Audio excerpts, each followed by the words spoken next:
নমস্কার বন্ধুরা, আজকের আহারে রান্নাঘরে সকলকে স্বাগত। চ্যানেলটি লাইক, শেয়ার ও সাবস্ক্রাইব করে আমার পাশে থাকার অনুরোধ জানাচ্ছি। চলুন তাহলে দেখে নেওয়া যাক আজকের রান্না। পেঁয়াজগুলো মিহি কুচি করে রেখেছি।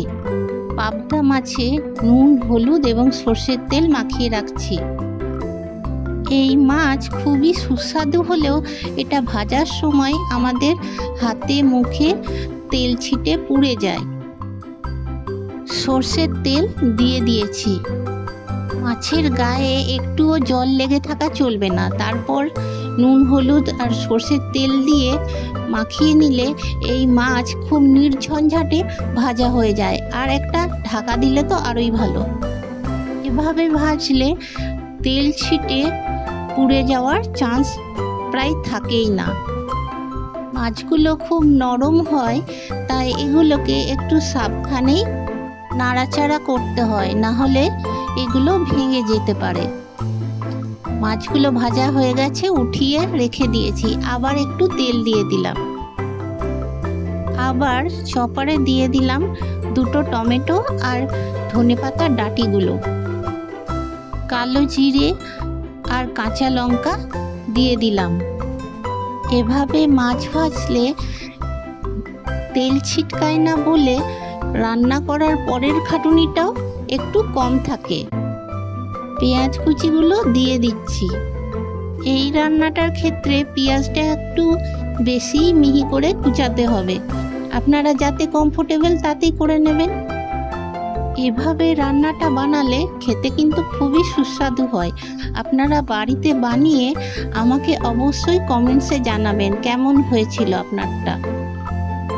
টমেটো কুচিগুলো দিয়ে দিচ্ছি। টমেটো পেঁয়াজগুলো বেটে দিলে টেক্সচারটা একটু আলাদা হয়ে যায়। আমার মনে হয় এভাবে ভাজা ভাজা করে নিলে বেশি ভালো হয়। জিরে গুঁড়ো, হলুদের গুঁড়ো, লাল লঙ্কার গুঁড়ো এবং স্বাদ মতো নুন দিয়ে দিলাম। আর দিচ্ছি বেটে রাখা আদা। মশলার কাঁচা গন্ধ চলে না যাওয়া পর্যন্ত ভালো করে নেড়ে চেড়ে মশলাটাকে কষিয়ে নিতে হবে।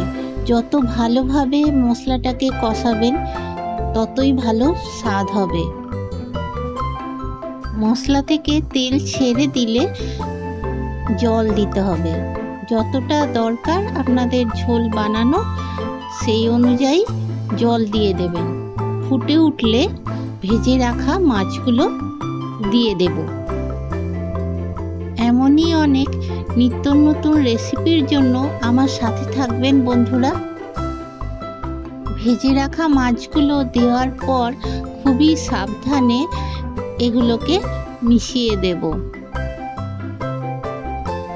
ফুটে উঠলে কেটে রাখা ধনেপাতা আর কাঁচা লঙ্কা দিয়ে দেব।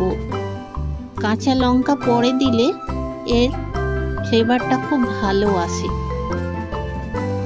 ধনেপাতা, কাঁচা লঙ্কা দেওয়ার পর আরও কিছুক্ষণ রান্না করে নেব। এভাবে রান্না করলে গরম ভাতের সাথে এই পদটি খুবই ভালো লাগে। এতক্ষণ আমার সাথে থাকার জন্য অনেক ধন্যবাদ বন্ধুরা। স্বাস্থ্যকর আহারে সুস্থ থাকুন। আবার চলে আসবো অন্য কোনো দিন অন্য কোনো দারুণ সুস্বাদু রেসিপির সাথে।